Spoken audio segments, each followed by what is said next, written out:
All right, everyone.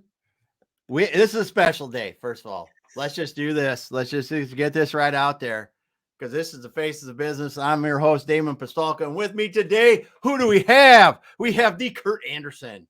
Curt Anderson is in the house today, everyone. If you don't know what that means, you certainly will.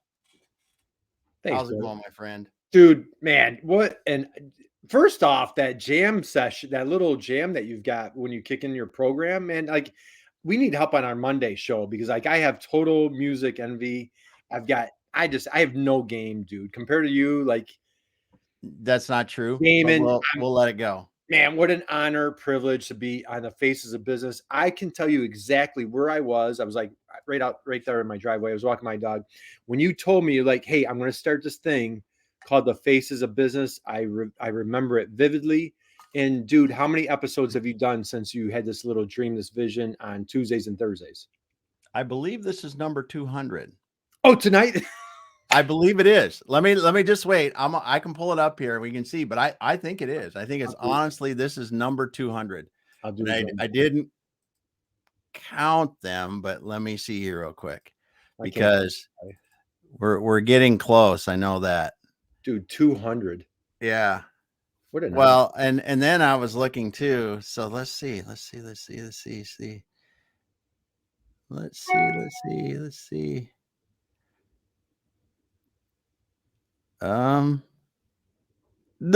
we're at 197.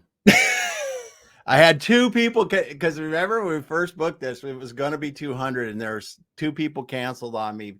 One guy had to travel, somebody else got sick. Well, hey, missed by that much, dude. So close enough. You know, dude, 100. Congratulations, Damon. 197 episodes. You throw in the Friday show, Manufacturing E-commerce Success. You throw in the Monday show, Manufacturing Monday Motivation.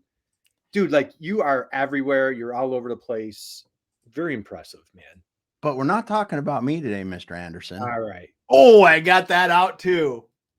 For those of us that remember that series of movies.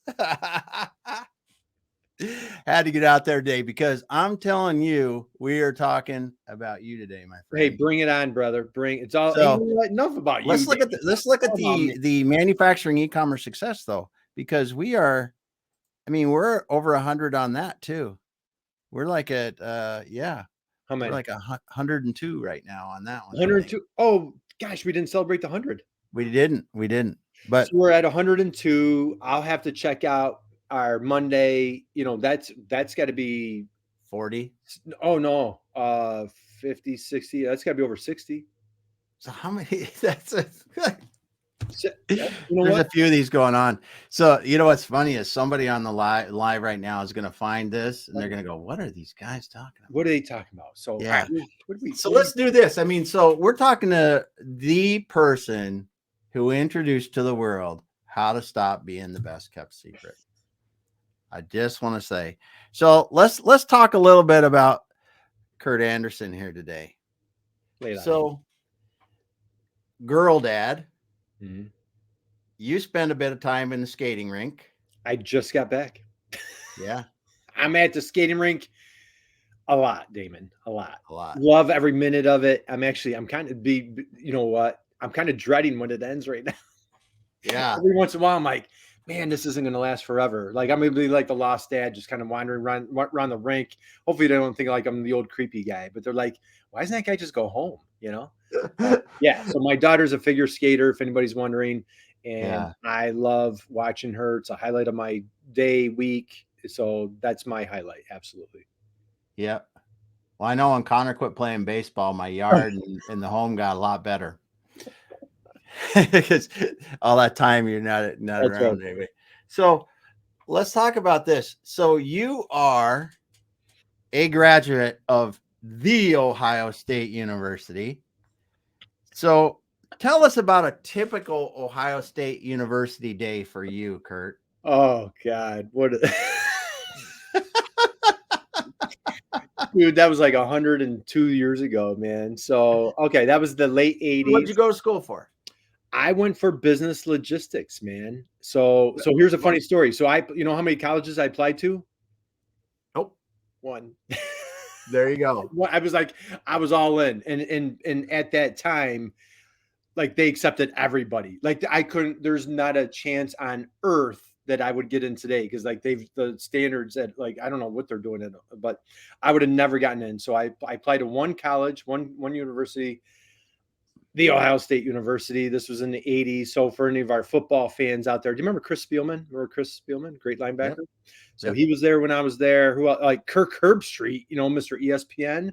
So he, I think maybe I was a senior. He came in as like a freshman, sophomore. So yeah, Ohio State. So Ohio State at the time is in Columbus, Ohio.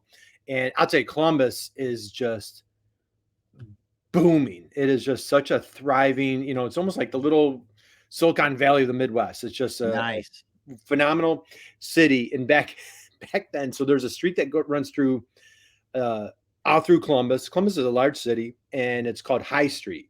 Okay, so anybody in Ohio, anybody knows this area, they know exactly what I'm talking about. And back then, on a football day, they would actually rope off the streets because it was just like dozens of bars all congested in this one area, and it was like spring break, but it was like that every single weekend. They have the paddy wagons out, all the police are everywhere, and it was pandemonium. I was on the rugby team. I was not nowhere even remotely close. I wasn't even a good rugby player, but like we were just a bunch of degenerates. So I lived in I'll end on this. The dorm that I lived in, the claim to fame was like, it was like the highest dropout rate in the country. That's what but if you ever watch Ohio State football and you look out over the stadium, there's two little towers. And I lived in one of those towers, and there were 16 guys congested in our dorm suite, 4 guys per room, 2 bunk bed. Like how anybody ever got anything done is just staggering, right? So anyway, that's my college deal. That's your college story. That's funny. That's funny. So any major rugby injuries? Yeah, I can show you. I separated my shoulder one year, had surgery, and but it was we played in a New Orleans.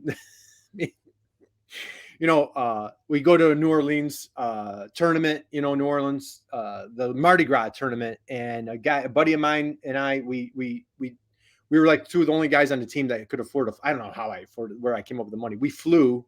Yeah. And everybody else was driving, but we got there. But since we spent money on planes, we couldn't afford a hotel room. So we got to New Orleans and we're just scrambling. I had an Ohio State sweatshirt on. A guy drives this guy was like, "Hey, I know Ohio State. I'm from Columbus. We're going to a rugby party." We go to a rugby party when it was just one of the craziest, weeks of our life. But yeah, that's that's awesome. I'm saying this all awesome. Public, right? So yeah, Mardi Gras was, what a Billy Crystal was the what do they call it? Maitre d' of the parade. It was back in the 80s. It was awesome. So yeah, never been there for that. Everybody's like, "Who's Billy Crystal?" Yeah, Damon, you and your wife should throw it on a bucket list. You guys would, oh my God, put that on your bucket list. You and Leah and your wife would absolutely love going to Mardi Gras. Lene. Yeah. We've been down there. We've been down there several times, and the last time we stayed for a week just to hang out. Did you really? Bourbon Street? Yeah. Down there close. There's a Hilton down at the end. Yeah. It's nice. Yeah. Great city. Okay, so that's my college deal. So your college stuff. So let's back up to your college days. I remember this is something I thought about. Can you show us a picture when you had hair?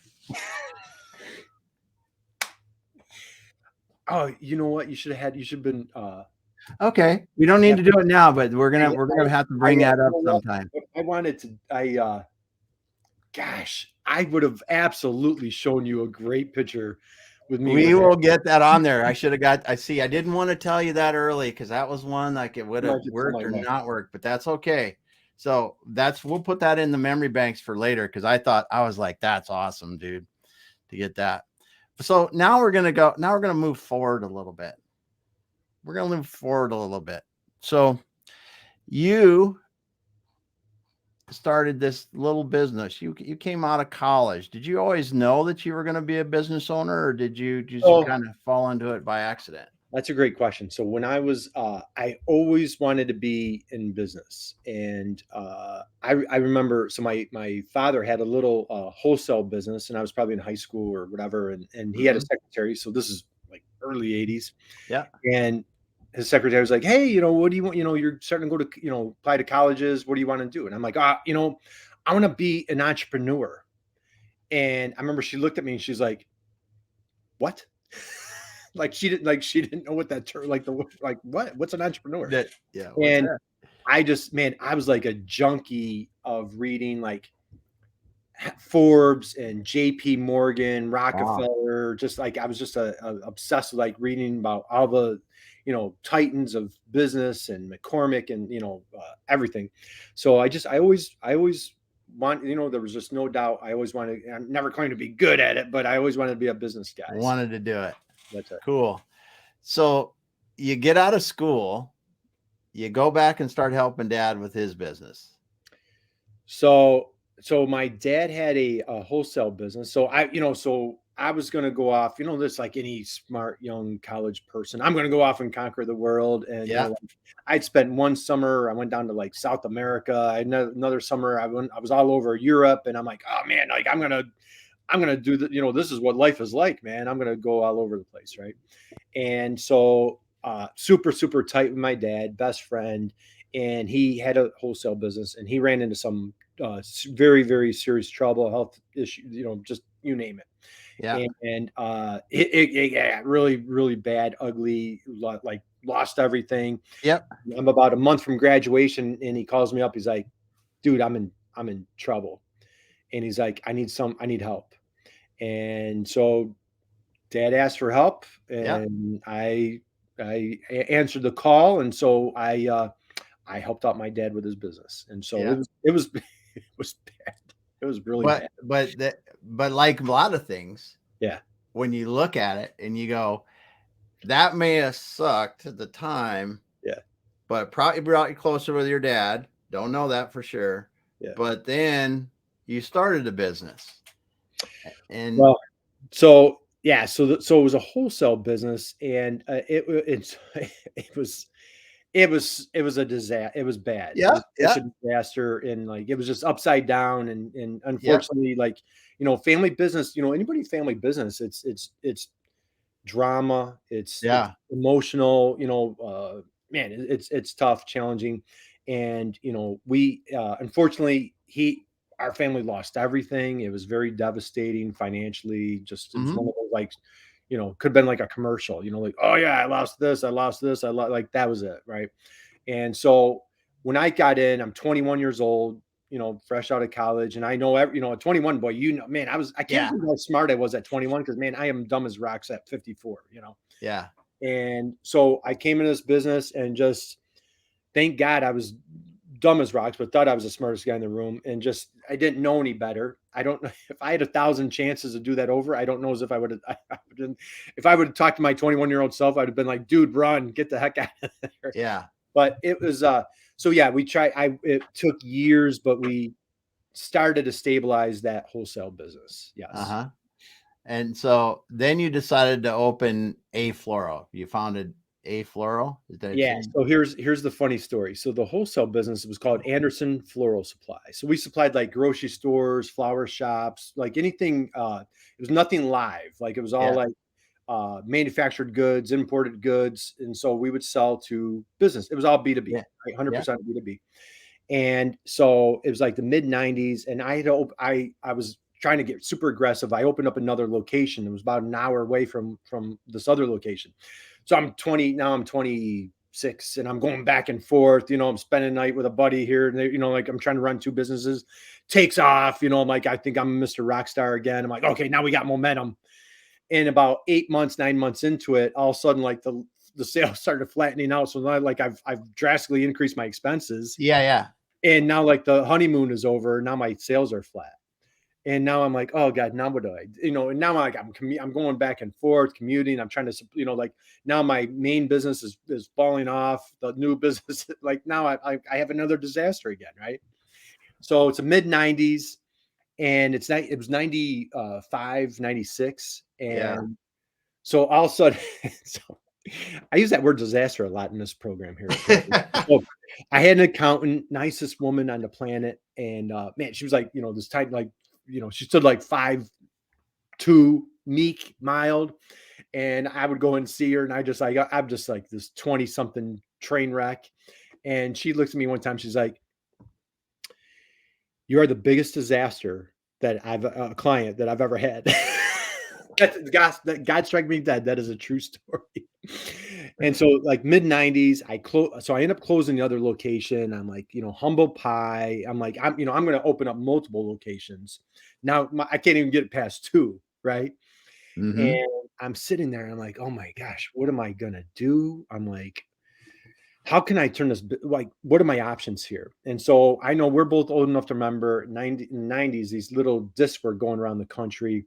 And it was this thing called America Online. Yeah. Get on this thing called the internet, and there's this thing called e-commerce. And out of just pure sheer desperation, I'm running out of options. What do I have to lose to try? Let me chalk up another dumb move, right? Let me try this e-commerce thing. And like I know it sounds crazy now, but this in 1995 to tell people that you're putting up a website, Oh, right? You're like, so I bought a domain name. So instead of like, hey, Anderson Floral Supply, which is like, so back then it was like, oh, you want to be alphabetical. It's like the phone book, like people are like, what's a phone book? So I'm like, oh, we'll go afloral.com, afloral.com. Very easy, right? And so I bought the domain, put up a website. So if you go on, what's that archive thing called? It's dateback.com, I think. And like you can go to any website and you can go back in time. Date back. I can't remember. I But look at it. yeah, but you can go back and like see this website from like you can do it with any website. You could do it with Amazon, anything. Yeah. So wayback.com. That's what Wayback Machine or wayback.com. So any website that you want to go back and see, like go back and look at the original Amazon from like 1995. I'm almost positive it's called Wayback Machine or wayback.com or something like that. So, 1995, it's like this black thing, so all of a sudden I'm sitting there and I'm like, I'll never forget this. So like, we close at 4 or 5 o'clock in the afternoon, and Yeah.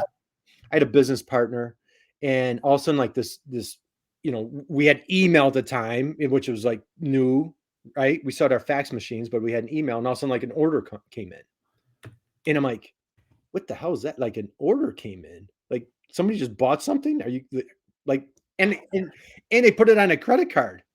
I'm like, wait a minute. I like in my wholesale business, Damon, like I'd have 90-day receivables, 120-day receivables. That's why I don't have any hair left. I'm like, oh my God. If people would just pay me, I could survive, right? I'm getting paid, like all of a sudden somebody paid and I charged more. I put these all at higher prices. Then all of a sudden, like another order came in. Then another order came in. And I remember like calling on like the rotary pack cell phone. Yeah. Yeah. Or whatever, the pack cell phone. I'm like, dude, like, you're not going to believe this. Like 8 people just came on our website, took their credit card, typed it in the computer, and they bought some. I have to ship it tomorrow, but we already have the money. And he's like, what are you talking about? And I'm like, dude, I'm telling you, like, people are buying product on our website, 1995, 96. And like, I'm like, so I remember standing, we had this big old warehouse. It was like this ancient factory building thing. And we're standing on, and like, we had pallets of like product going out. And like where I live, like it snows, 8-9 months out of the year. And like, it's snowing out and we're on the loading dock. And I'm like, guys, this is our future. Like what you're looking at. I know these are just a bunch of boxes on a dock on these pallets that are going to go out on UPS. Everything on those 2 pallets are paid for. We don't care about the weather. I don't have a van that's going to break down. I don't have a truck. I have nothing.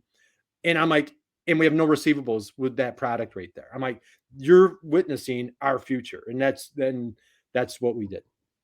Yeah. Well, while you're doing that, that's an awesome story, dude. I just want you to we're just going to take you back a little bit. So this is, I didn't realize we could do this, but it's great. So here it is on what is Wayback or Web Archive or what this is. This is the Anderson Floral website in 1998, February 5th, 1998. Oh my God, that's hysterical. There you go, man. You are in this stuff.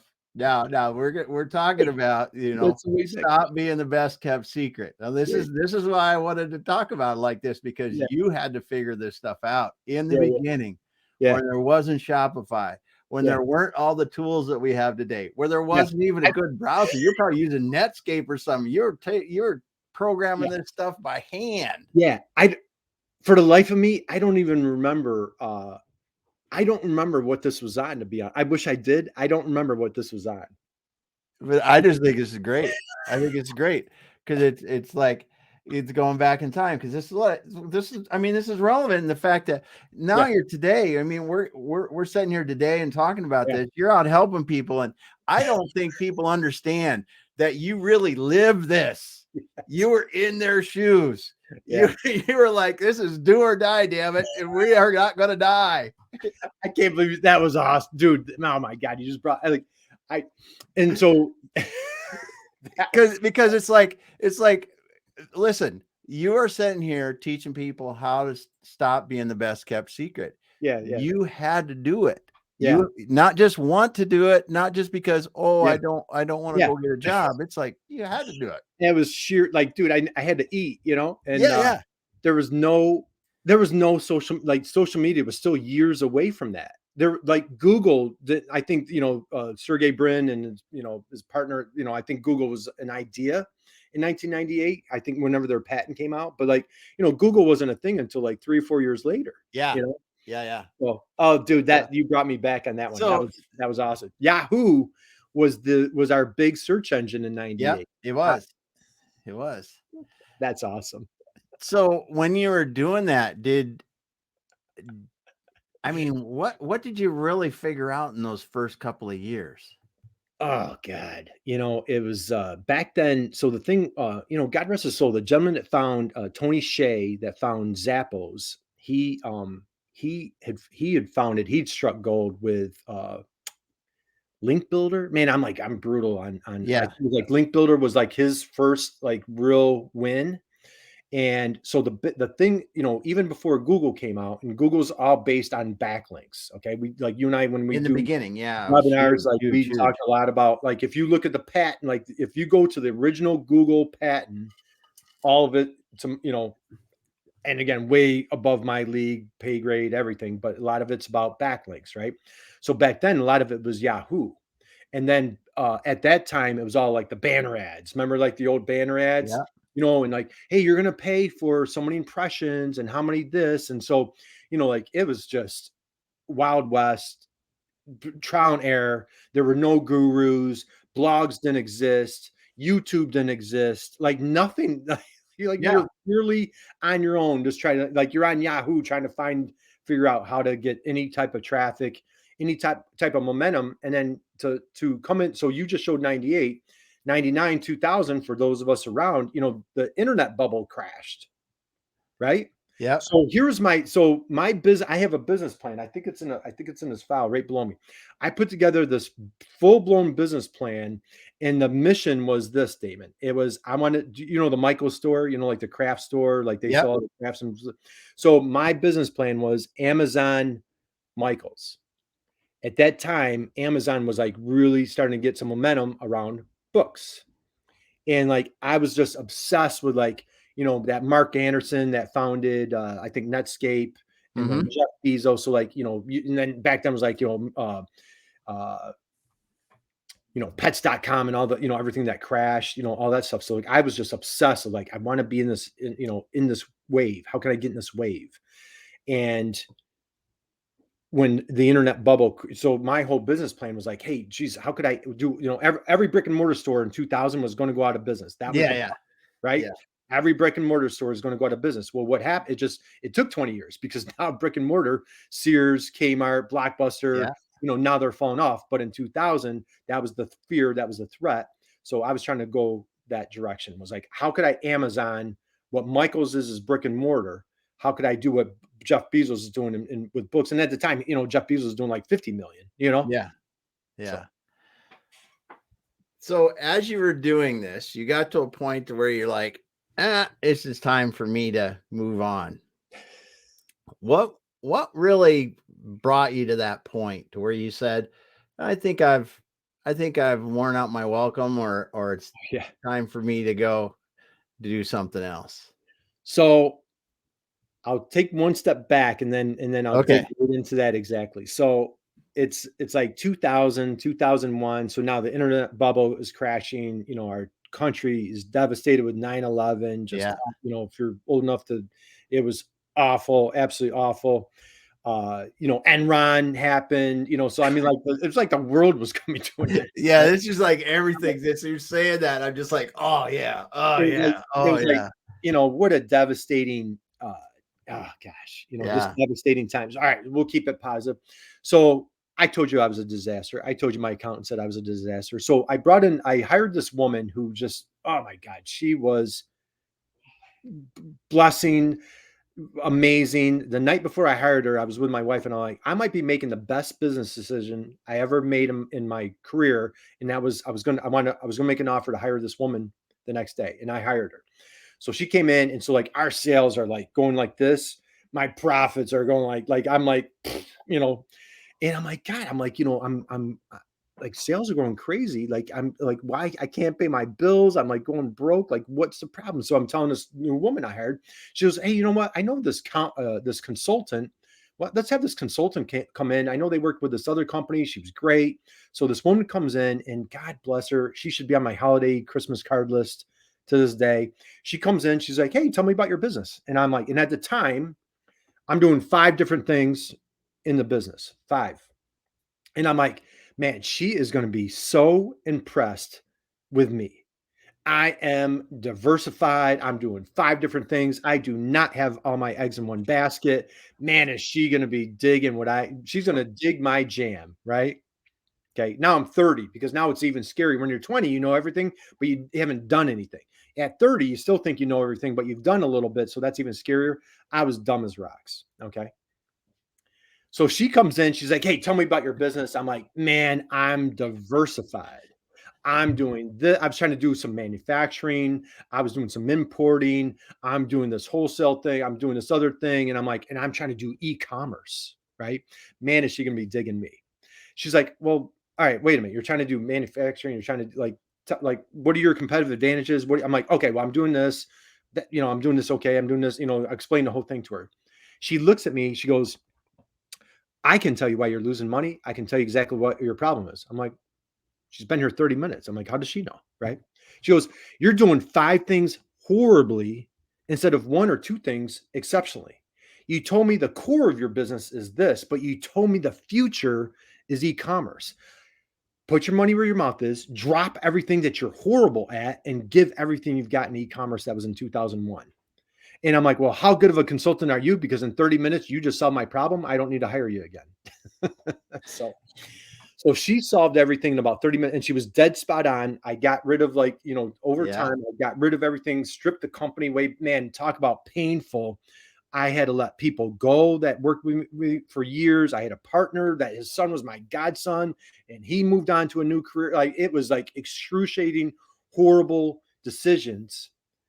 And all of a sudden, one day, like, I had a little thing on my wall of like my goals. I want to do this, this, this. And like after all these hard decisions and just like being, you know, it's like being a bot. When you're an entrepreneur, it's like Oh being, I yeah. know people like, oh, you're Mr. Entrepreneur, Mr. Dramatic, everything's so hard. It is hard. I don't care what anybody says. Entrepreneurship is hard. And finally, I said, like, one day I'm sitting there, I'm like, man, we've hit that goal. We're hit that. I'm like, I think we made it.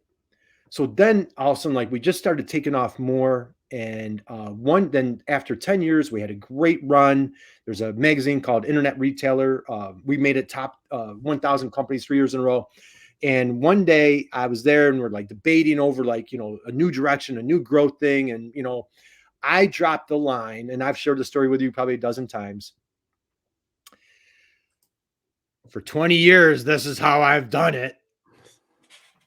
And the day, and this is another gospel truth, that when that came out of my mouth, I went home that night, and I'm like, I don't have anything left in the tank. I'm like, I've given everything I've got.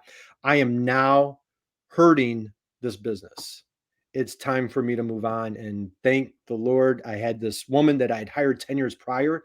She was a pit bull. She's one of the greatest business minds I've ever encountered. She was an angel. She was a blessing. And she ended up buying the company, and I moved on, and happily ever after. That's my story. Awesome. Awesome.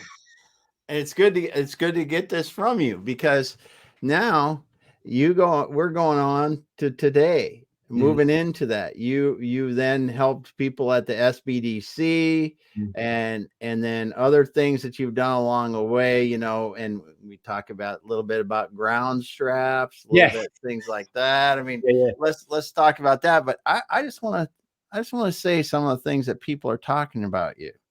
Are saying about you. I want to mention some of the things people are saying about you. These are good. Curt is that rare trifecta combo of charisma, kindness, and razor sharp intelligence. Signed, his mom. Signed his mom. Curt is great at drawing the greatness out of those that he works with. Evangelist is absolutely the right title for you. That's just some things that people have said about you. These are people that you've helped in businesses. These are people that you know, write you recommendations, talk about what you do. We're blessed, man. And now you decided that you were going to write a book. And you're going to do B2B tale. So first of all, how did you name your company? You know what? How did I name my company? You know what I did? That's a great question. You know what I did is I was stuck on a name. I was calling it B2B Hive, and it was going to be like a beehive of e-commerce activity, B2B Hive, right? And I'm like, I don't know. I just didn't feel it, right?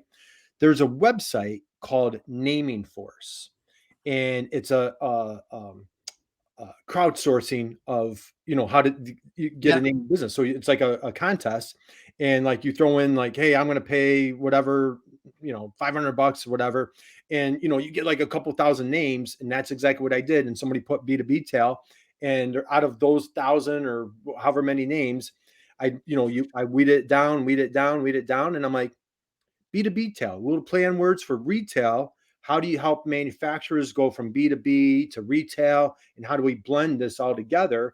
Our conversation yesterday on our LinkedIn Live show with Perinda and Jacqueline from IMAC was exactly that. How do you go B2B, B2B, B2C? And so that was the name B2B tail. Nice. So did you know when you said, listen, I'm going to go out and help companies, that I was going to help manufacturers and I was going to help them with e-commerce? So when I sold the e-commerce business, I was on a mission to buy a business. I'm like, okay, I don't know a lot, but I think I figured out this e-commerce thing.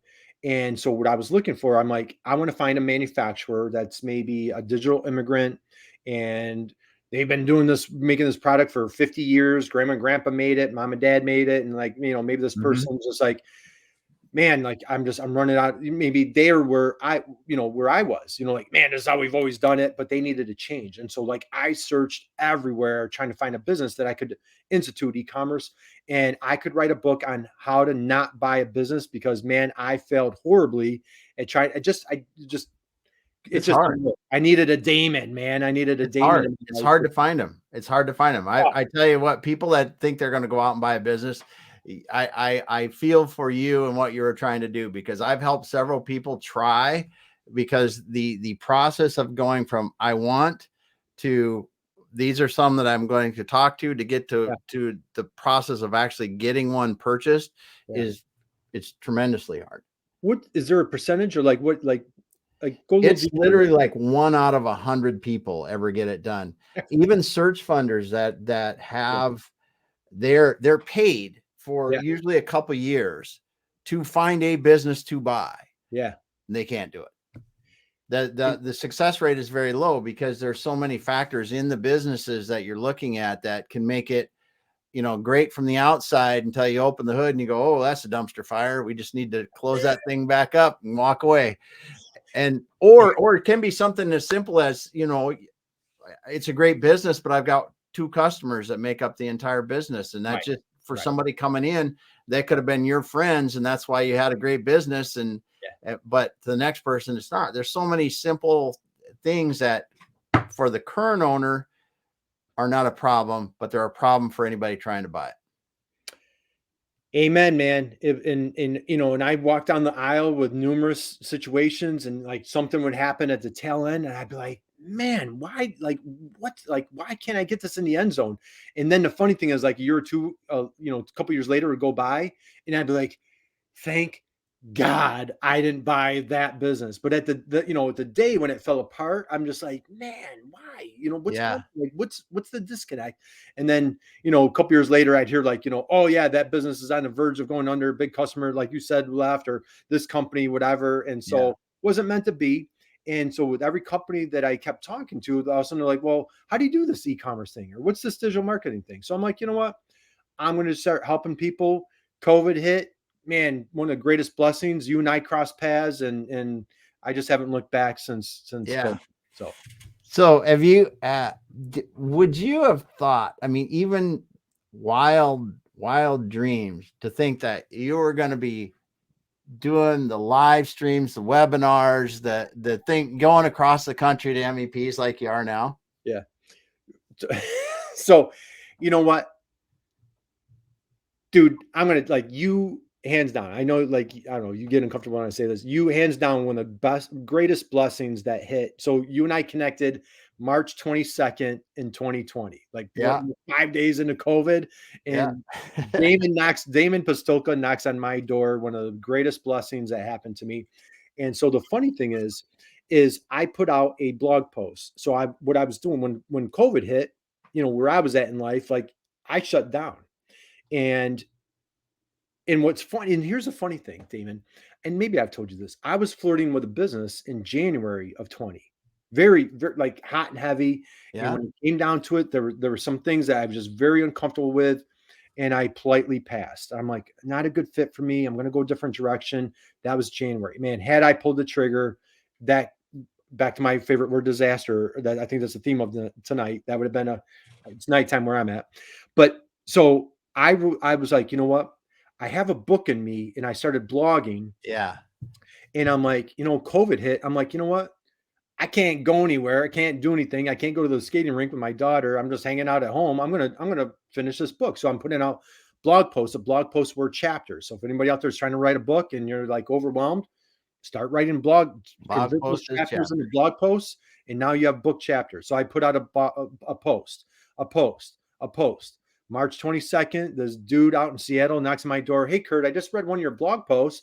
Interested to see what you're doing, what we're doing, da-da-da. We get on a call, and dude, it was love at first sight, brother. I'm like, man, this dude gets me. I get him. I'm like, I think I found a virtual COVID friend right now. Yeah. And so I locked down and I finished that book. And so then when I finished the book, and like this COVID, like, and every day, is COVID lasting a week? Is it lasting a month? We didn't know. Lifetime? Like, we had no idea what we're going into. And so June, July, I finished the book, and I'm like, man, how am I going to make a living right now? Right? What am I going to do? And I'm like, okay, all I need are two things. I need LinkedIn, and I need a webinar.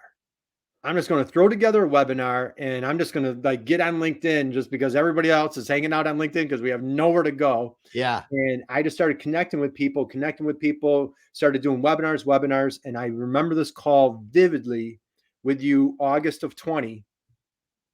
And I'm like, Damon, I used to work at the Small Business Development Center. So I'm doing all these webinars for small business development centers. I have the connections, and it's working. However, I just discovered this agency called the MEP. And I knew the MEPs from like 10 years ago where I'm at, Buffalo, New York. And I'm like, but I didn't get it. I didn't understand it. And I'm like, I think this might be a direction for us. And I vividly remember you're like, man, this sounds really interesting. I think you should pursue it. Yeah. And we quadrupled down, and we've just built amazing friendships, relationships, the experiences that you and I have generated through the MEPs. We've interviewed dozens, and just yesterday, dozens of great success stories.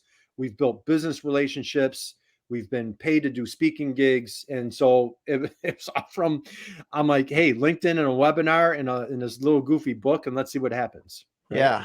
Yeah. And you're right, though. It was born out of not an unfortunate situation, I think is a new beginning for a lot of people, because now you're able to help a lot of these people find their way in e-commerce as you start all the way back from your journey.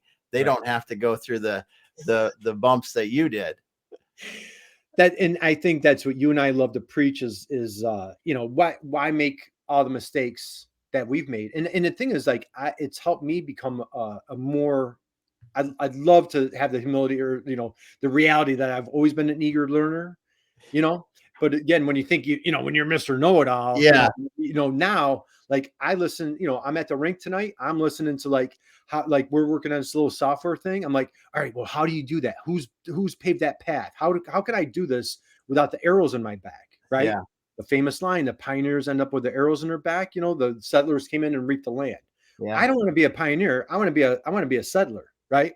And I encourage or invite everybody out there. So, like, succession planning. I wish I knew you 10, 15 years ago when I was selling my business, where I could have had a trusted guide and resource to say, like, Curt, like, your Tuesday post, I look forward to your Tuesday post every week because you just deliver amazing information to help people how to do that.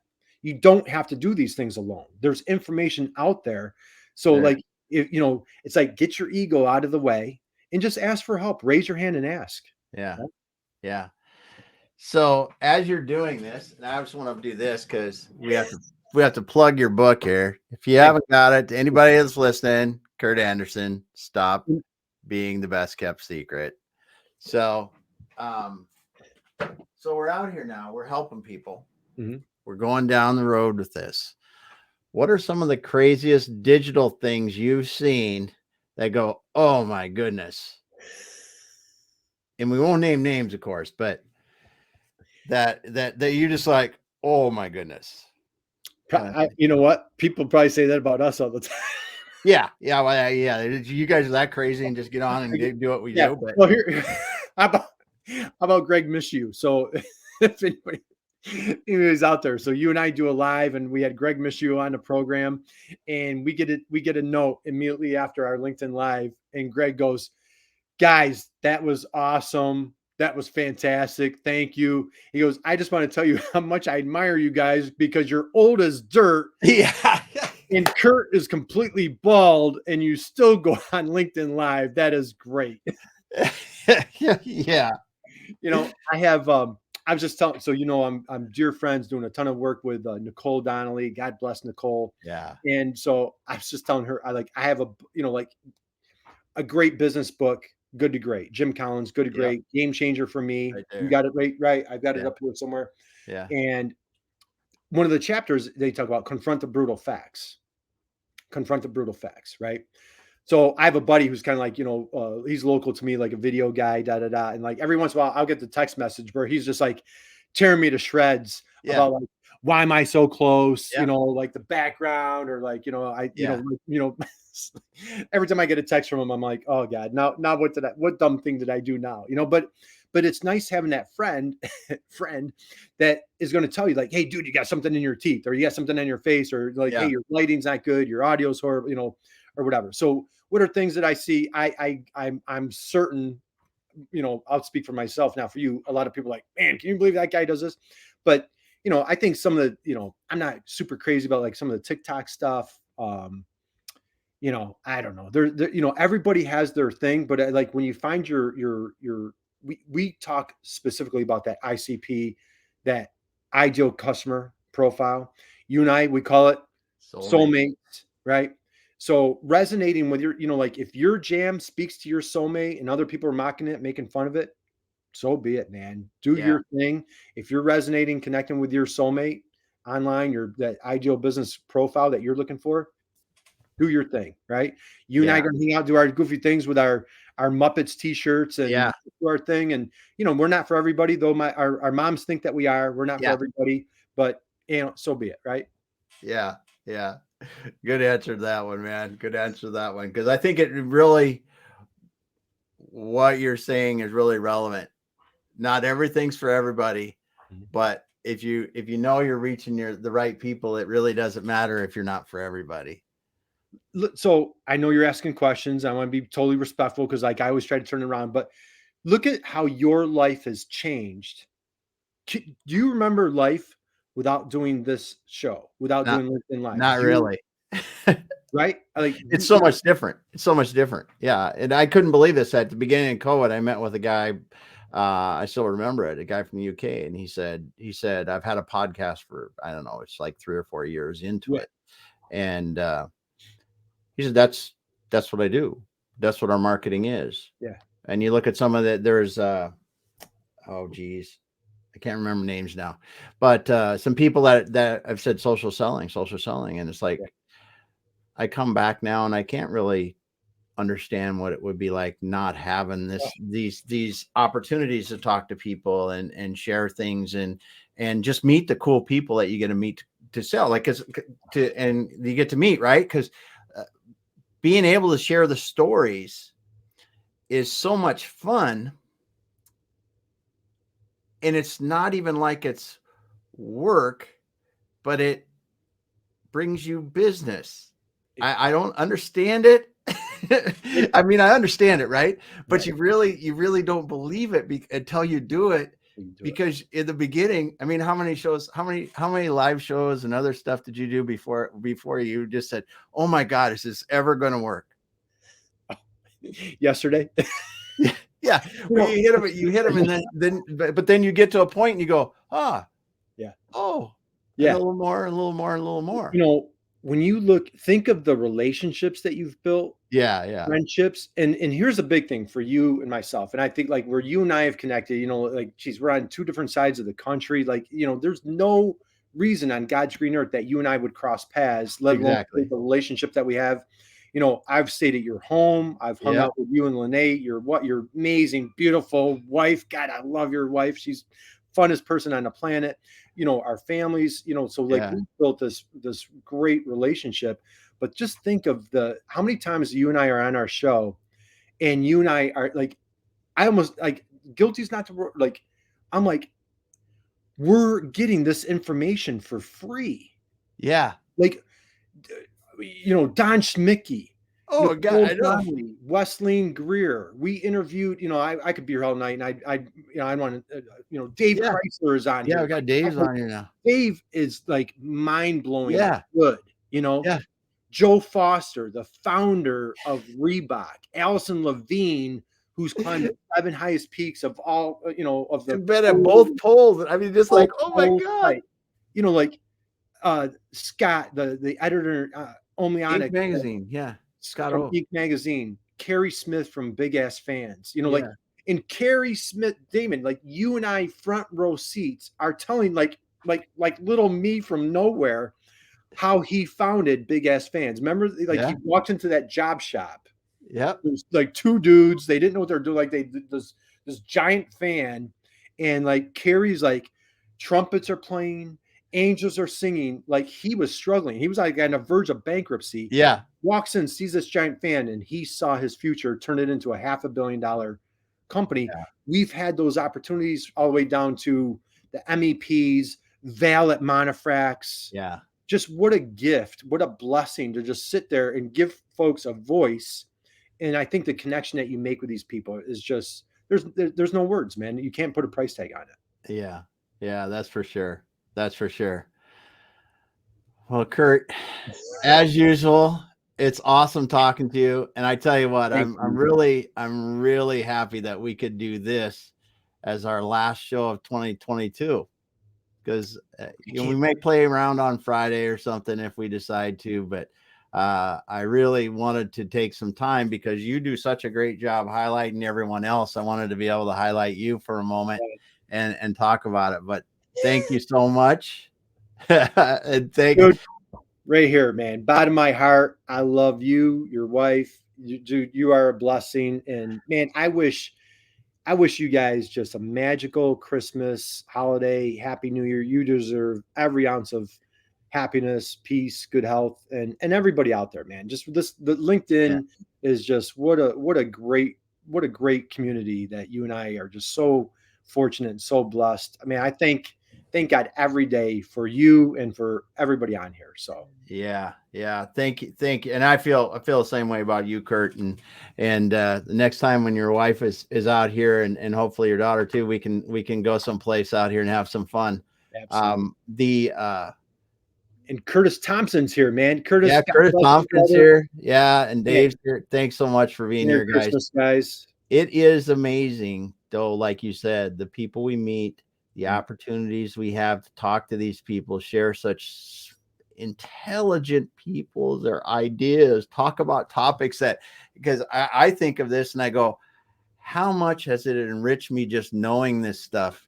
Just enough to be dangerous, and then to meet these people so that if there's a problem that someone has, that I've got people that you can call at least to get you in the right direction, or maybe that can get you into, if they're not the right place, somebody else. It's amazing how it is changed my world. You've changed my world. I just want to say thank you. Right back at you, brother. And I want to say thanks everyone for being here tonight. We were going to come back next year strong and having a great time. So everyone, have a great holiday season, whatever you're celebrating. If it's you're relaxing, watching little sports, if it's out in the wilderness, whatever the heck, have some fun. We'll be back again next year. Thanks a lot. Hang out for a second, Curt.